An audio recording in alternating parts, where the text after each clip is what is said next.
সকলোৱে থিয় হৈ তেখেতক স্বাগতম সম্ভাষণ জনাব। সকলোৱে ক'ব, সকলোৱে হাত তালি দিব। বলো বলো ভাৰত মাতা কি।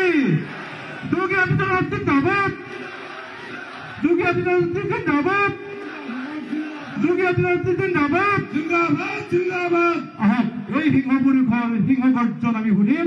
তেখেতৰ বক্তব্য আগবঢ়াবৰ বাবে আমি আগ্ৰহ প্ৰদান কৰিলো।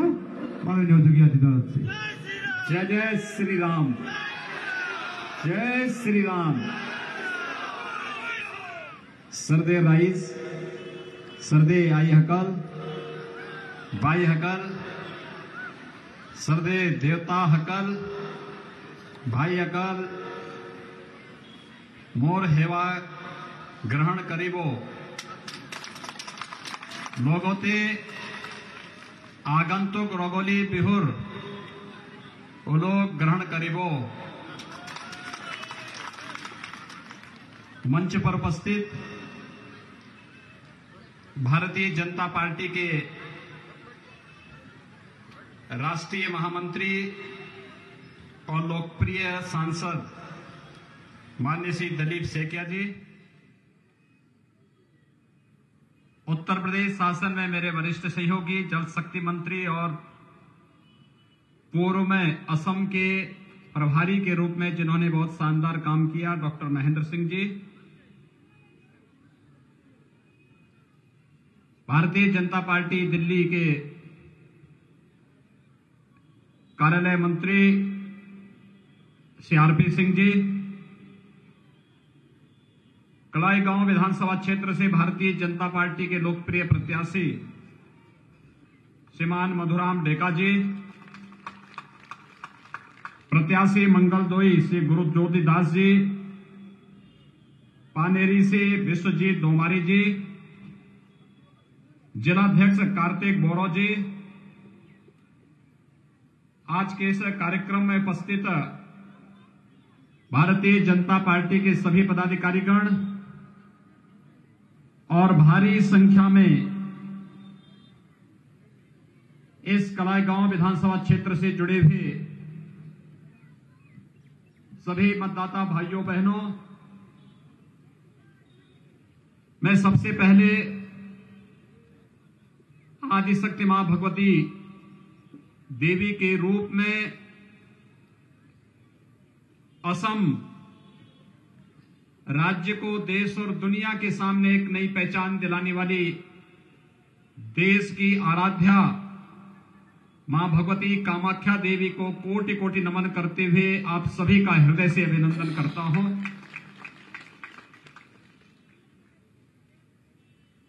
महाबाहु ब्रह्मपुत्र को भी मैं नमन करता हूं। भारत की लाल नदी के रूप में विख्यात असम के सुख दुख, उम्मीद, आकांक्षाओं, समृद्धि की प्रतीक, जीवन की सच्चाई की संवाहक ब्रह्मपुत्र नदी, जिसके बारे में भारत रत्न भूपेन हजारिका ने अपने एक प्रसिद्ध गीत में गाया कि महाबाहु ब्रह्मपुत्र महामिलनोर तीर्थ, यह ब्रह्मपुत्र और इसके तट के लोगों के महामिलन का तीर्थ है असम। और इसलिए मैं असम की धरती पर आप सभी लोगों का हृदय से अभिनंदन करता हूं, स्वागत करता हूं। भाइयों बहनों, असम की धरती श्रीमान शंकर देव की धरती भी है। शंकर देव एक ऐसे दूरदर्शी महापुरुष थे जिन्होंने भारत के अंदर सांस्कृतिक राष्ट्रवाद की अलख जगाते हुए घुसपैठ की समस्या के बारे में देश का ध्यान आकर्षित करने का काम किया था। और इसीलिए शंकर देव को कांग्रेस ने कभी मान्यता नहीं दी। और कांग्रेस मान्यता देती भी कैसे? कांग्रेस के साथ तुष्टीकरण की नीति जो जुड़ी हुई थी, आज भी आप देख रहे होंगे असम अगर विकास के पैमाने पर पिछड़ा है, इसके पीछे कांग्रेस है।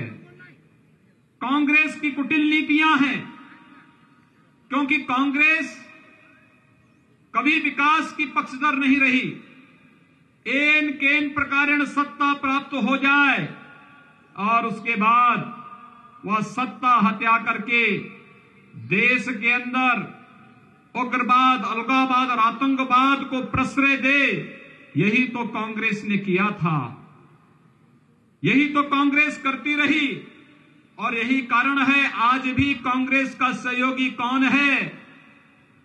एआईयूडीएफ जैसा दल है, जिसका असम के अंदर घुसपैठ कराने के लिए जिसका नाम हमेशा कुख्यात रहा है,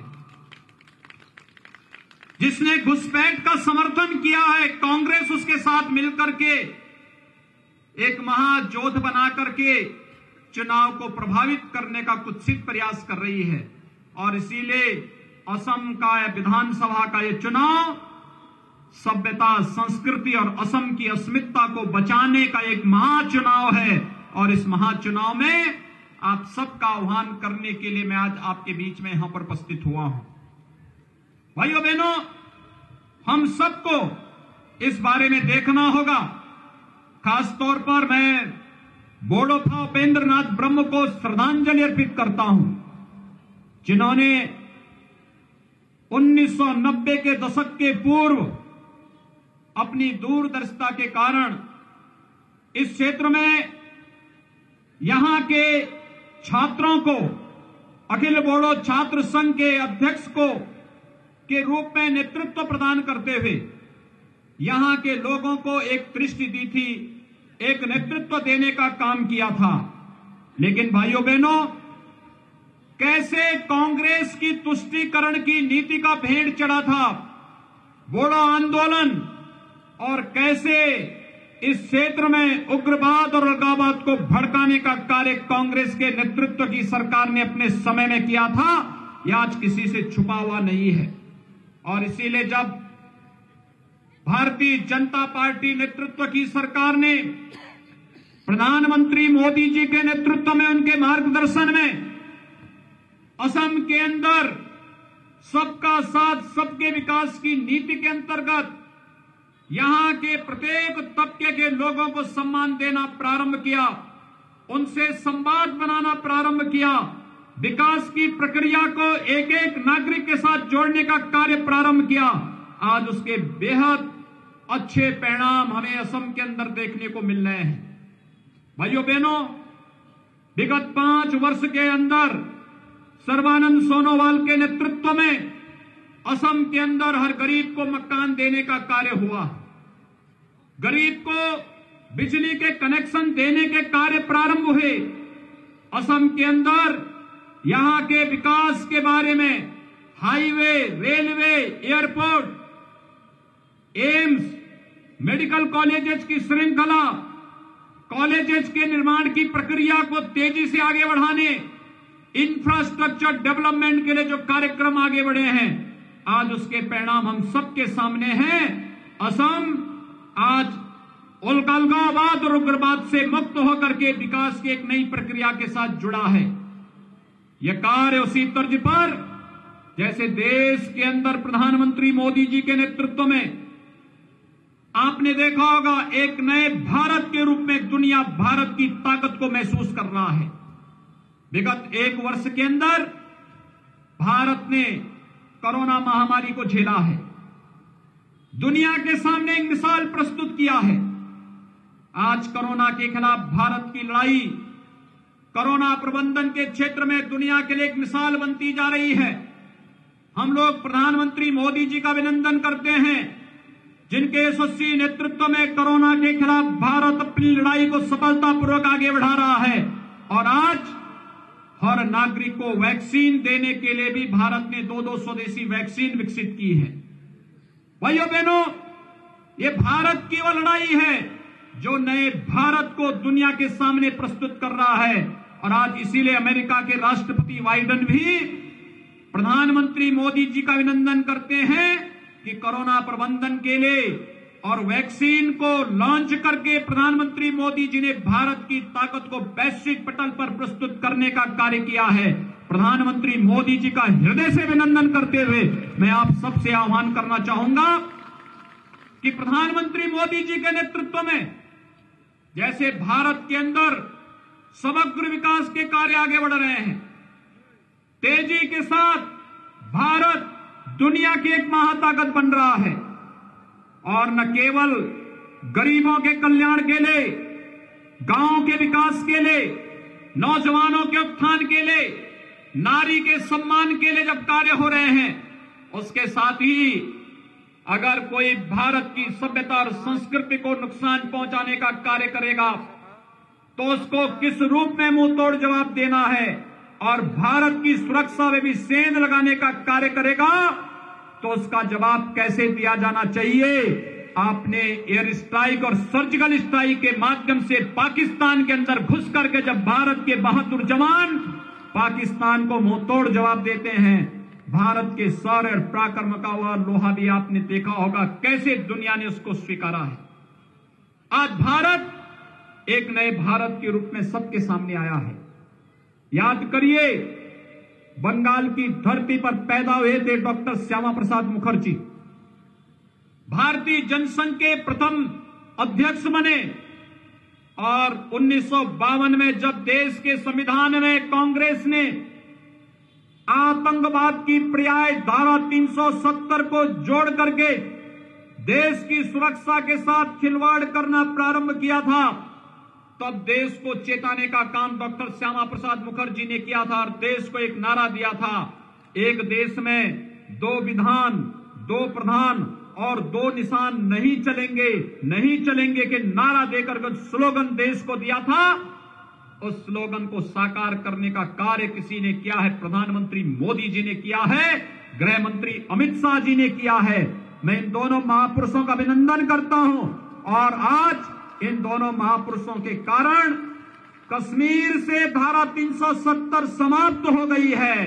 भाइयों बहनों, कश्मीर से धारा 370 का समाप्त होने का मतलब, अगर कलाई गांव के नौजवान भी चाहेंगे तो जम्मू कश्मीर के अंदर जमीन खरीद करके वहां पर रह सकता है। यह अधिकार प्रधानमंत्री मोदी जी ने आपको भी दे दिया है। यह अधिकार प्रधानमंत्री मोदी जी ने भी आपको दे दिया है। आपने देखा होगा 3 तलाक के नाम पर, ट्रिपल तलाक के नाम पर मुस्लिम महिलाओं के साथ अन्याय होता था। 3 तलाक को हमेशा के लिए प्रतिबंधित करने का कार्य भी प्रधानमंत्री मोदी जी ने कर दिया है। और भाइयों बहनों, जब हम लोग चुनाव में आते थे, आज प्रातः काल मुझे मां कामाख्या का दर्शन करने का सौभाग्य प्राप्त हुआ और जब मैं मंदिर परिसर में गया, सैकड़ों की संख्या में श्रद्धालुजन एकत्र थे। बच्चे थे, युवा थे, महिलाएं थी, बुजुर्ग थे, हर तबके के लोग थे और सबके मुंह पर मां कामाख्या का जय जयकार के नारे तो लगी रहे थे, लेकिन वहां एक और नारा लग रहा था और जैसे उन्होंने मुझे देखा, उन्होंने मेरे सामने आह्वान किया, जय श्री राम का, जय श्री राम का नारा लगा रहे थे। राम भारत की सभ्यता और संस्कृति है। राम भारत की श्वास श्वास में, रोम रोम में रमे हैं। राम के बगैर भारत का कोई काम हो नहीं सकता है और राम पर भारत का प्रत्येक जनमानस गौरव की अनुभूति करता है। भगवान राम का भव्य मंदिर निर्माण का हमारा सपना 500 वर्षों का था। हम आभारी हैं प्रधानमंत्री मोदी जी के, जिनके नेतृत्व में आज अयोध्या में भगवान राम का भव्य मंदिर निर्माण का कार्य युद्ध स्तर पर प्रारंभ हो चुका है। और भाइयों बहनों, मैं आप सबका आह्वान करूंगा, भगवान राम का भव्य मंदिर का निर्माण होने दीजिए। मैं आप सबका भी आह्वान करूंगा, आप भी अयोध्या में पधारिए। भगवान राम की भव्य मंदिर में रामलला का दर्शन करने के लिए अयोध्या में आप भी पधारिए।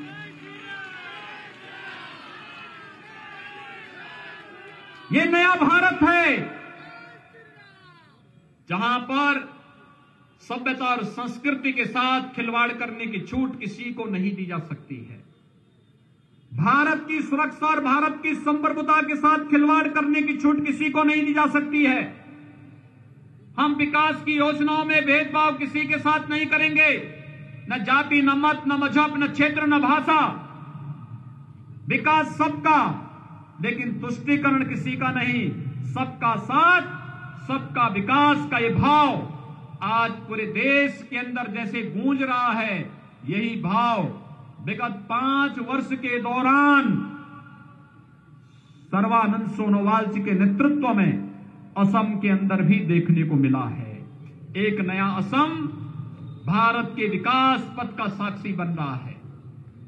एक नया असम जहां पर असम को हर घर शुद्ध नल की पेयजल की व्यवस्था देने की गारंटी तो मिल ही रही है, हर खेत को पानी देने की भी गारंटी है, लेकिन बाढ़ मुक्त असम बन सके इसके लिए भी व्यापक कार्य योजना बनाने का कार्य आज असम की सरकार और भारत सरकार मिलकर के तैयार कर रही है।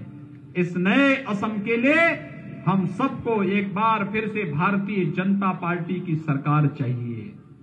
और भाइयों बहनों, भारतीय जनता पार्टी की सरकार के लिए आज आप सबका आह्वान करने के लिए हम सब आपके बीच में यहां पर उपस्थित हुए हैं। यह सब में भारतीय जनता पार्टी की सरकार इसलिए भी चाहिए जिससे असम देश के अंदर डबल इंजन की सरकार की तर्ज पर विकास की मुख्य धारा के साथ जुड़ सके। विकास की पहिए को जो 5 वर्षों के अंदर तेजी के साथ भारतीय जनता पार्टी नेतृत्व की सरकार ने असम के अंदर आगे बढ़ाया है, ये कार्यक्रम तेजी के साथ आगे बढ़ सके, उस प्रक्रिया का हिस्सा बनने के लिए आज हम सब आपके बीच में यहां पर उपस्थित हुए हैं। मैं आप सबका आह्वान करूंगा, असम के अंदर भारतीय जनता पार्टी की सरकार दीजिए। भारतीय जनता पार्टी आपको विकास देगी, भारतीय जनता पार्टी आपको विकास की मुख्य धारा के साथ जोड़ करके भारत के विकास की साक्षी बनाएगी। भारतीय जनता पार्टी ने जैसे श्रीमान शंकर देव की जन्मभूमि को घुसपैठ से मुक्त किया था, ऐसे ही पूरे असम को घुसपैठ से मुक्त करने का भारतीय जनता पार्टी का संकल्प है। और भारतीय जनता पार्टी अपने संकल्प के साथ आगे बढ़ते हुए विकास के प्रक्रिया के साथ हर असमवासी को जोड़ना चाहती है। असम वासियों को मैं एक बार फिर से आह्वान करूंगा, यहां पर होने वाले विधानसभा चुनाव में भारतीय जनता पार्टी ने यहां पर श्री मधुराम डेका को अपना प्रत्याशी बना करके आपके बीच में यहां पर उतारा है। भाइयों बहनों, मधुराम डेका प्रत्याशी कलाईगांव, गुरु ज्योतिदास प्रत्याशी मंगलदोई और विश्वजीत दोमारो प्रत्याशी पानेरी, ये सभी भारतीय जनता पार्टी के प्रत्याशी हैं। कमल छाप पर भारतीय जनता पार्टी के इन प्रत्याशियों को भारी बहुमत से विजयी बनाने की अपील आप सबसे करते हुए आप सबका मैं आह्वान करूंगा, आप सभी दोनों हाथ अपना उठाइए। जहां तक मेरी आवाज जा रही है, दोनों हाथ ला करके बोलेंगे जय श्री राम, जय जय श्री राम, जय जय श्री राम।